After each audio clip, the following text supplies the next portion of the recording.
development application number 2025/146 for number 34 Bayview Street, Arncliffe, for a group home. We have 10 registered submitters for this matter, 8 persons speaking against the application and 2 for the application. This meeting will be live streamed on the Council's YouTube channel and is a record of the Council. Submitters are reminded that they will each have 3 minutes to make their submissions to the panel. As Chair, of course, I have the discretion to allow a further time to enable the submitters to finalise their submissions.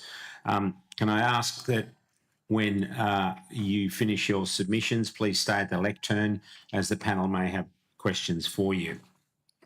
Submitters are further reminded that any offensive, discriminatory or defamatory or abusive language will not be tolerated, and this panel doesn't take any responsibility for that conduct.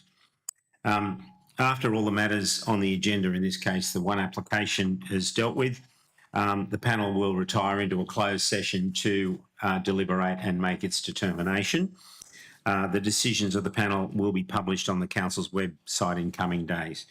So we'll now call the first matter, which is for the group home at 34 Bayview Street, Arncliffe, and I have a list of attendees. I understand Mr. Chris Choi. Are you there, sir? Mr. Choi, would you like to come up to the lectern?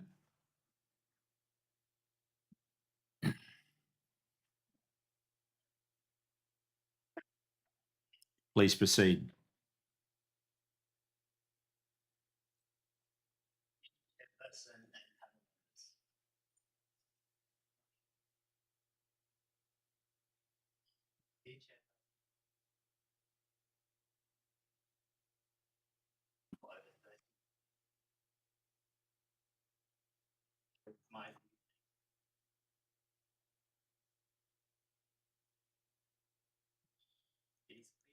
Myself and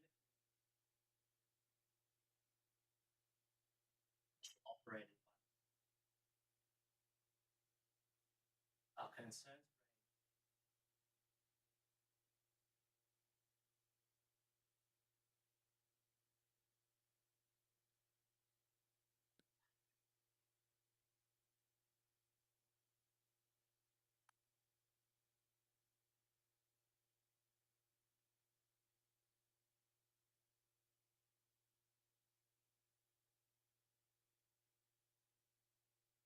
Concerns raised here are not based on a fear of the unknown or anecdotal beliefs or even prejudice.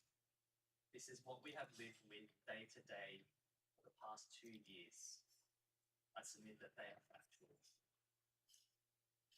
I therefore respectfully submit that the recommendation from Bayside Council to increase capacity at 34 Bayview Street to 24 residents should not be approved by the planning panel for 2 key reasons. Firstly, Masood Homestay have demonstrated they are not a credible or capable operator of a group home for socially disadvantaged people. In the past 2 years, Masood Homestay have failed to operate and provide a safe environment for their own staff and residents, let alone the broader community. The community has unfortunately witnessed and endured multiple violent and abusive situations which have occurred at the property. These became so dangerous that emergency attendance by police and ambulance were regularly required. It is also our unfortunate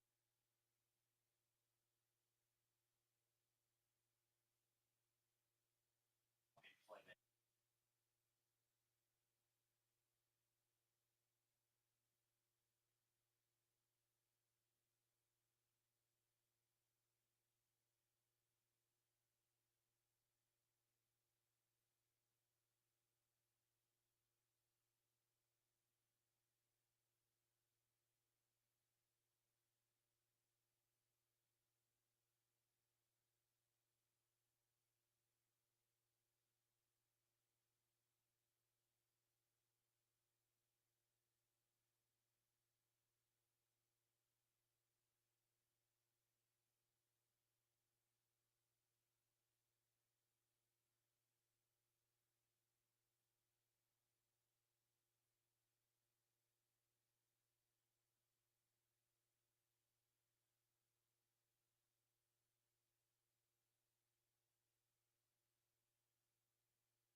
34. I live on the corner.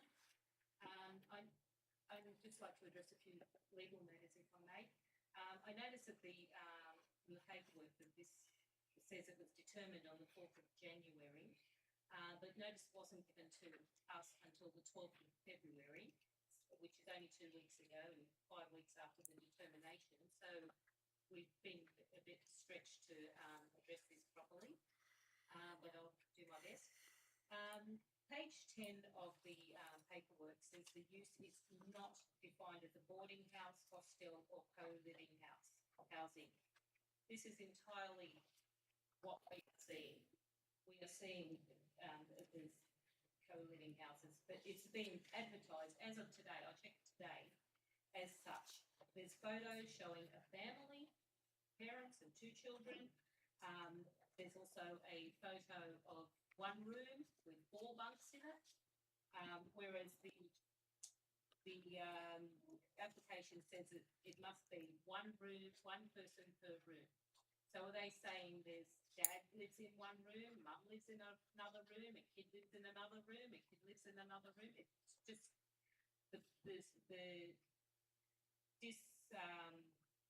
it just doesn't add up. It just doesn't make sense of what we're actually seeing is happening there. There's also no public advertising is part of their mission. Well, it is being advertised. So if there's 4 bunks in a room, times 24 rooms, that's 96 people. That's not 24 people.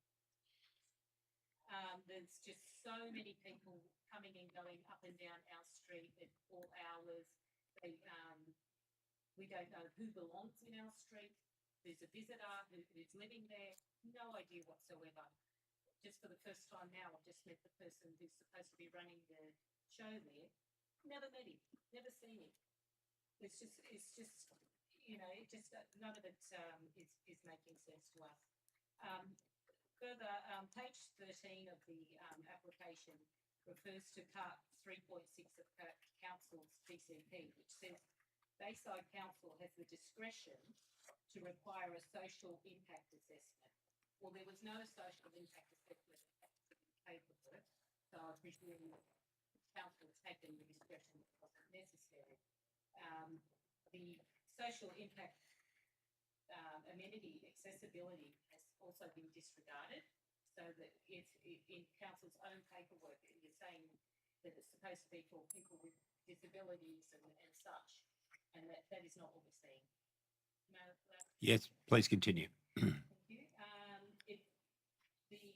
Our community actually needs a nursing home for our community.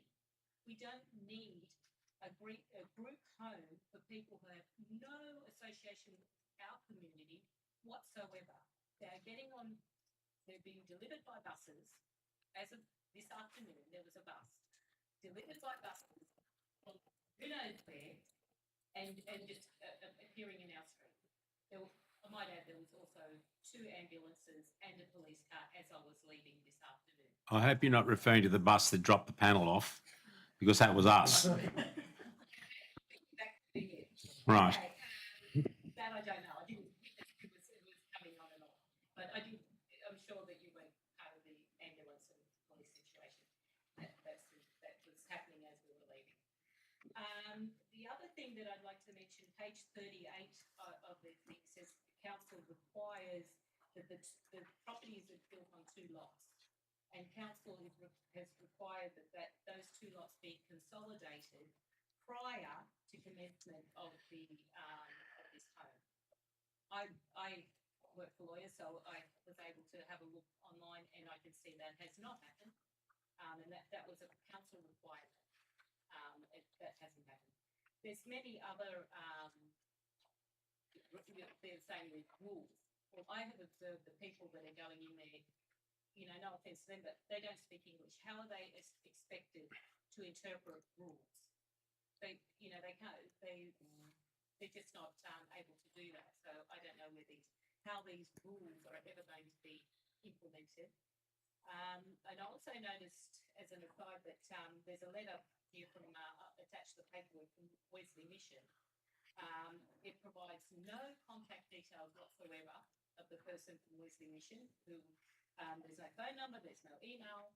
It just says, I did a Google search of the man who supposedly wrote the letter, David Kennedy, provided me with a mobile number. I tried to ring that mobile number, it's not connected. So, and he's saying that he's referring couples, which goes back to my point again of one person per room, couples to the nursing home, to the group home.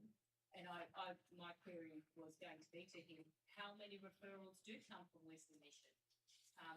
If they're saying that's the need. So that's my observations, and thank you for the opportunity. All right. Thank you. If you'd just like to stay there, we'll just see if there are any questions. I don't have any questions. Thank you. No. Thank you. Thank you very much for your submission. Thank you. Our next submitter is Mr. Mohammed Faki. Please come forward, sir.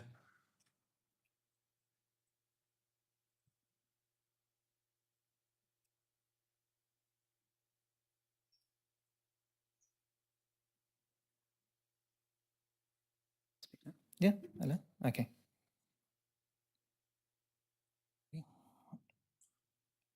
Okay, so I come here representing a few people from Bayview Street. When we read the report, we were absolutely disgusted by what was written in there, especially because it was written by someone who had read it from their safety of a computer in an office completely far away from what's happening, and they have no idea the hell we've been made to live in. For the last 2 years, residents have submitted hundreds of applications, emails, petitions, and reports detailing the detrimental nature this property is having on the street, and the council has completely ignored it. In fact, they have the audacity to tell us it's positive for our community. I'm sorry, but when does someone who doesn't live in the street know that it's positive for our community? Given the overwhelming opposition that the actual community has given. If it's so positive, why don't we open this street in your street, or this group home in your street? Which makes you question, why does the council find this so positive as is stated in their report? Given that we are literally telling them someone is going to get seriously hurt or worse, be killed by the operations of this property, and the people's lives are at risk, and they just gloss over the issue in the report saying they'll set rules. This isn't kindergarten, these are people's lives that are at risk. Before you think we're being over dramatic, there are countless police reports detailing the issues. Police have gone around knocking on our doors, telling us to be careful as the illegal operations of 34 Bayview Street are being dangerous. In what dystopian world are we living in that this is the normal for us? What has this world come to? It would be insane. It would be insane given all the evidence to allow 34 Bayview Street to remain open even a second later, because our lives are in danger. Should the panel and the council neglect to act, residents will hold the council and panel liable to all damages and harm caused by operation of this property. We have documented enough evidence to prove negligence in the matter. This recording will also be used as evidence in court and will push for an independent investigation into each member of the council and panel member, because there is no logical reason as to why this place should remain open. With time in mind, I'll quickly run through the kind of hell we are living. And mind you, there are documents and pictures, videos and witness statements to support all these claims, unlike the baseless report you have in front of you. The property has always and will always operate as an unregulated, some type of hotel. As you see in the report, it was advertised from day one as a hotel. The council says it was a misunderstanding. I'm sorry, you don't open up a cafe and advertise it as a nightclub and be like, oh, it was a misunderstanding. As we even speak now, as we've heard before, it's still advertised as at full capacity of 34 rooms, when it shouldn't even be approved for 14. Should I keep going? Please continue. There are already over 40 residents staying in the property when only 14 have been approved. Actually, it's been operating on its own accord without approval for the last 12 months, and yet the council does nothing. Again, why is the council being so complacent? Mind you, as the report says, the residents of 34 Bayview Street should have a disability or be social economically disadvantaged. So tell me, why are we seeing families coming from overseas on holidays with their families? and students and backpackers. This is not a hostel. There were maybe 2 or 3 people who were actually disabled and they left, and I quote them for their reasons. They use colourful language. I'm going to dumb it down a bit. It's disgusting. There are rats running around the kitchen. There's too many people and we don't feel safe. The council believes it is so positive for the community, yet why is it causing great stress and harm to residents to the point where they've had to seek medical professional for help? Is the council going to cover our medical bills since they think it's so positive, or the time we take off of work due to the stress of living near this property? Again, medical records can be obtained with consent. The occupants are needlessly putting residents' lives at stake. They are starting large fires which threaten to burn down the whole street, block roads and driveways. They built a barricade in our driveway to prevent us from getting in and park their cars. They have verbally abused my father, and it's only a matter of time to become physical and someone gets hurt. We hope that this panel thinks in the best interest of the community and can help us save our street. Thank you. Thank you. Just remain at the lectern and I'll just see if the panel has any questions. I don't. Thank you, sir. Thank you for your submission. Our next submitter is Mr. Nick Zafiris.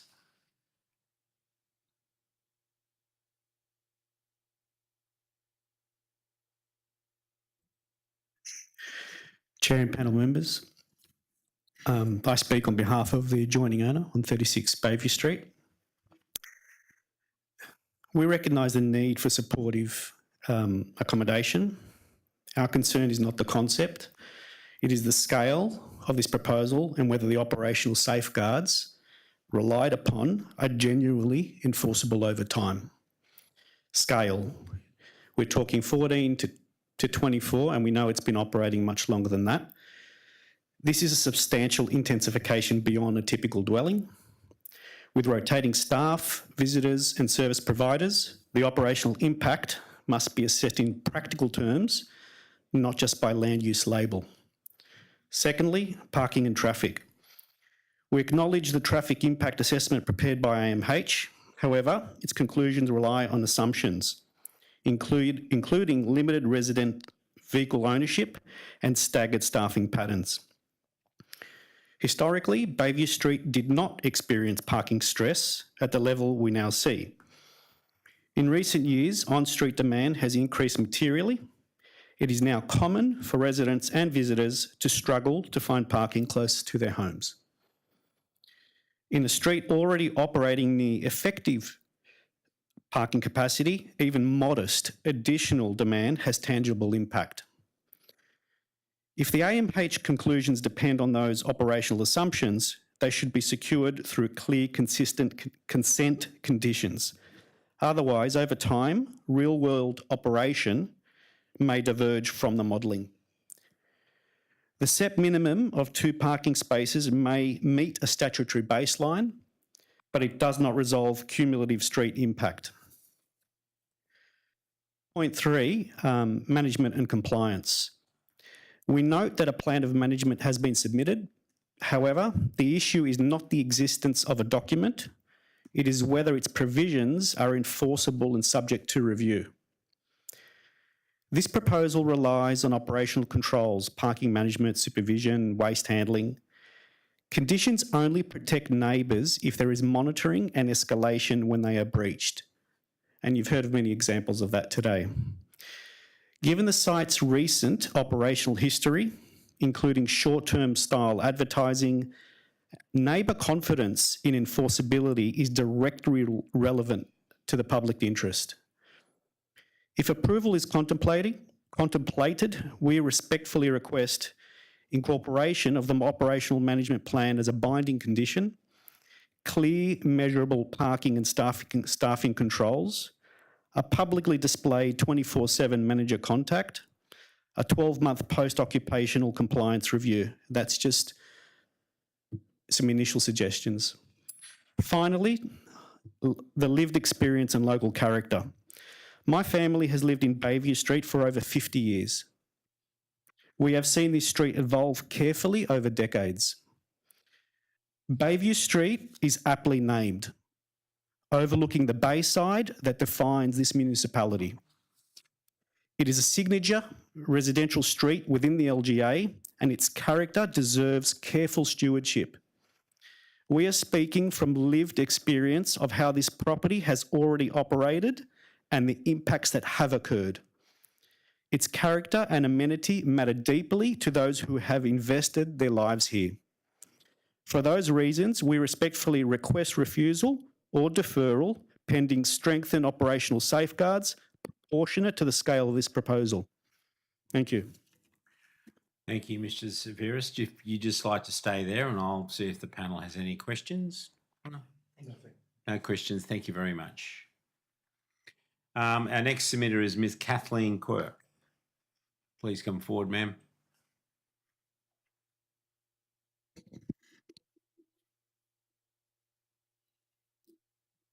Hello, I have lived in Bayview Street for 42 years. It is a lovely, peaceful street. Most of that time, there has been a nursing home at number 34. Only staff and visitors had cars. Then in 2021, it was approved as a group home for disabled persons. We received notification about that from the council, and we were quite happy about that. It operated as that for a couple of years. Then it closed, and I think it might have been sold. Straight away, the nature of the street changed in 2024. As a nurse, I could see all the medical equipment that was dumped outside for cleanup, and people started arriving. At night, it was very difficult to get a park, and all these people were going to number 34. I looked up Gumtree and found it was advertised as accommodation. I was worried re fire safety and rang the council to have them check if. They got back to me a couple of weeks later and said it was all fine. Several of my neighbours had also rang up to find out what was happening. There were police cars coming and it felt unsafe. One night we came home to find a minibus full of people getting out and all going to number 34. I googled number 34 and it kept saying group home, but these were not people in care, needing care. Our drive has been blocked so you can barely get out as there have been so many cars needing a park. Finally, last year we were notified by council not to close it down, but to increase the number of people using number 34. Finally, our concerns would be addressed. We sent in our submissions, then nothing. 24 households in the street had written in, received nothing back. Finally, a neighbour said she had heard from council. I checked my emails, nothing there. Then I checked junk. It wasn't from Bayside Council. It was from BLPP. I had discarded as junk. We had a deadline to say we had to speak, and of course, it wouldn't be held at Rockdale. It had to be Botany, making it more difficult to get there. I appreciate we need accommodation in Sydney, but surely it can be done better than this.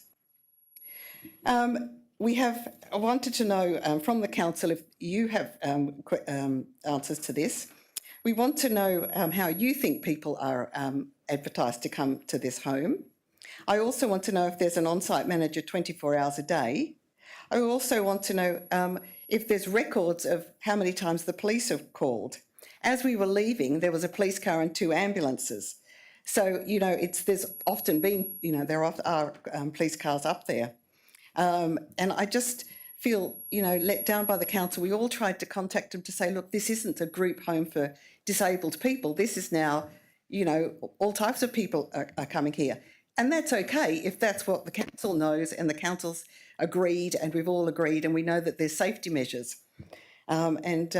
That's all I'd like to say. Thank you. Thank you. Please just remain at the lectern. Any questions, panel? No, thank you. Thank you, ma'am. Thank you for your submission. And the next submitter is Dora Spatalis. Please come forward, ma'am.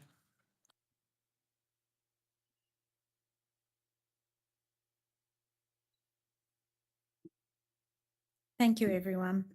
I have submitted fairly late, so thank you for your time and your patience. I have been a resident all my life in Bayview Street, and I oppose to this homestead being open. There's been a lot of noise, a lot of pollution, a lot of traffic. I fear for my safety and my children and my family, and my parents are disabled and they have carers that come every day. The carers can't find parking. They've parked blocks away. And my parents have got appointments. They can't walk to the car blocks away. too much cars, and it's just not Bayview Street. It's got to go. That's it. Very informal, straight to the point. Very upset. Thank you. That's your submission, ma'am. Yes. Thank you. Any questions, pal? No, thank you. Thank you. Thank you for your submission. Now we have a person speaking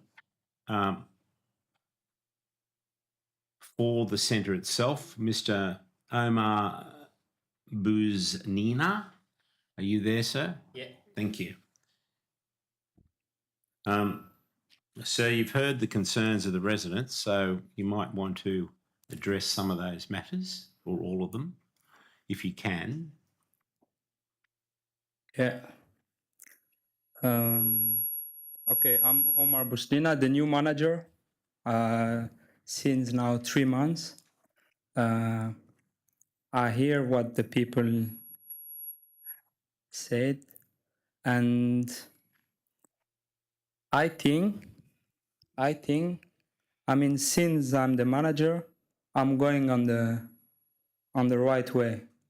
I try to fix every problem I can. I know there is some problem.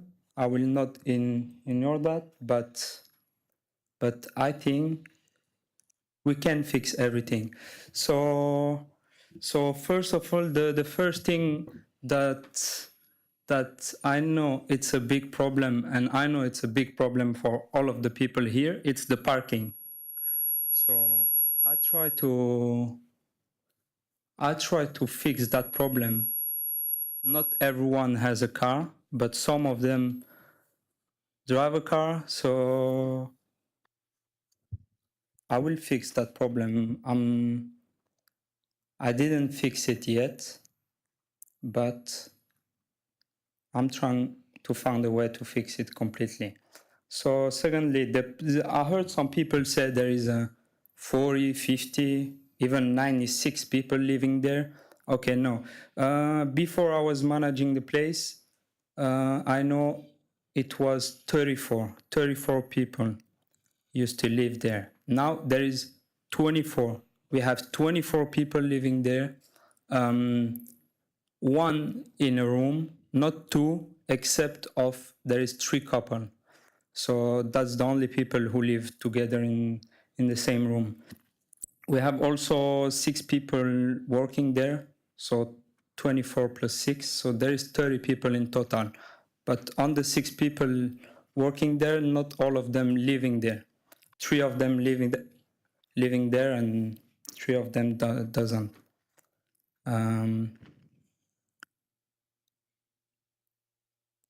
Yeah, if you have any question. Yes, well, I'd have some questions. Is firstly, when you started this role 3 months ago, did the owner or the operator provide you with a plan of management or some sort of guide? Yeah, of course, yeah. Okay, and what did that say? They explained me everything. And yeah, they explained me what I have to do and my job. Okay, from what I understand, from what I've heard from the residents, that you haven't been able to deal with problems. Would that be a fair assumption? What do you mean exactly? Well, obviously there's parking problems, there's noise problems, there's pollution problems. Okay. About the noise problem, I don't think. Sorry. Yeah, there is 20 people living there, but I don't think there is a noise problem because we don't allow any party or something like that. So I would like to know what they mean by there is some noise, because you have 24 people living there in a homestay, so you will hear some noise, but there is not noise like a party or something like that. So I don't think that's a problem. Are you familiar with the legal definition of a group home? Has that been explained to you? Yeah, of course. Okay, and what would that be?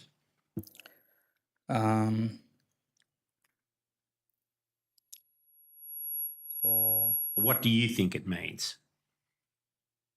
I would love to hear what do you. No, my question is to you. I am asking the questions. I'm asking you for a response.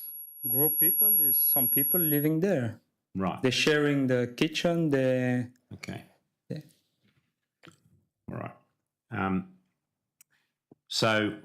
Have you read the documentation that's before the council at the moment?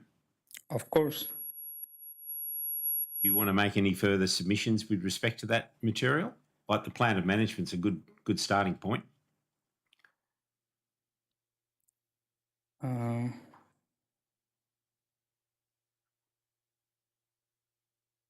What do you want to know? What can you repeat, please, your question? Well, are you satisfied that the plan of management that's currently before the panel today, which has been submitted with the development application, is sufficient to cover off on all the issues that have been raised by the residents behind you? No, I'm not. Right. Any further questions? Just a couple of questions. What do the 6 people who work there, what are their roles? Okay, we have 3 cleaner.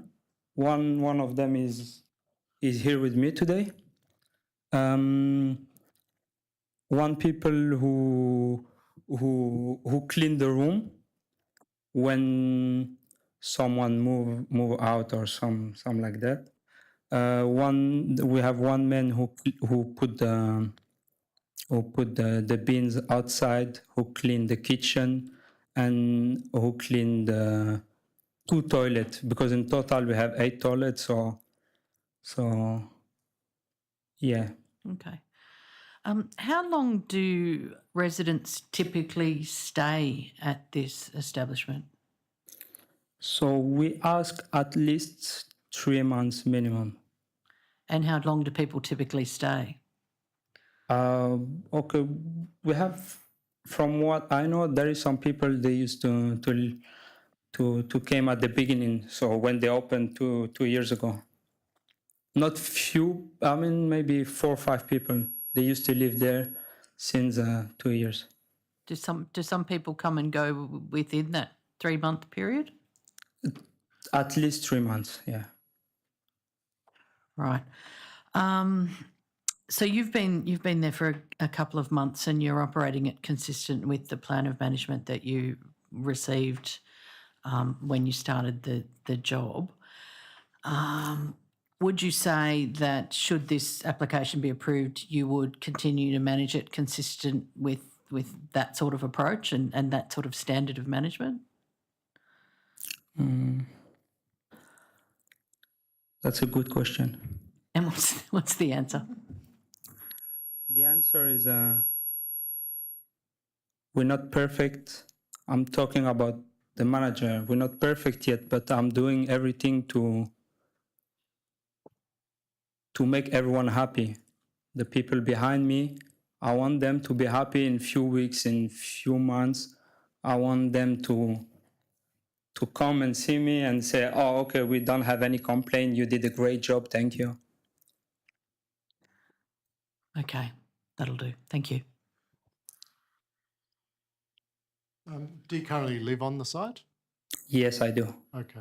And how do you obtain your residents? How do they find the group home to stay? Where do your residents come from? How do you determine who gets to stay in the premises? Are you talking about the people who live there? Yes, yeah. I will tell you now. So there is there is an organization who send us the people Wesley Mission. So yeah, most of the people they come from them. Thank you.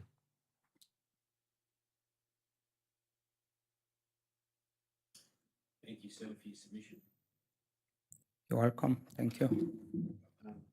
So, ladies and gentlemen, that now concludes the meeting of the Bayside Local Planning Panel. The panel will now retire and deliberate and make a determination on this application. I do thank you for your attendance this afternoon and thank you for your detailed submissions. I declare the meeting closed at 5:30.